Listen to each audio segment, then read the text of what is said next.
अजं शाश्वतं कारणं कारणानां शिवं केवलं भाषकं भाषकानां तुरीयं तमं पारमागन्तहीनं प्रपदे परं पावनं दैत्यहीनं।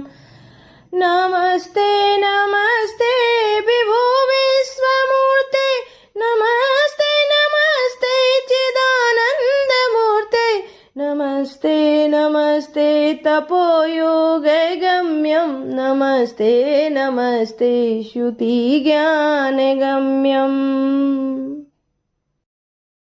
अजं शाश्वतं कारणं कारणानां शिवं केवलं भाषकं भाषकानां तुरीयं तमं पारमागन्तहीनं प्रपदे परं पावनं दैत्यहीनं।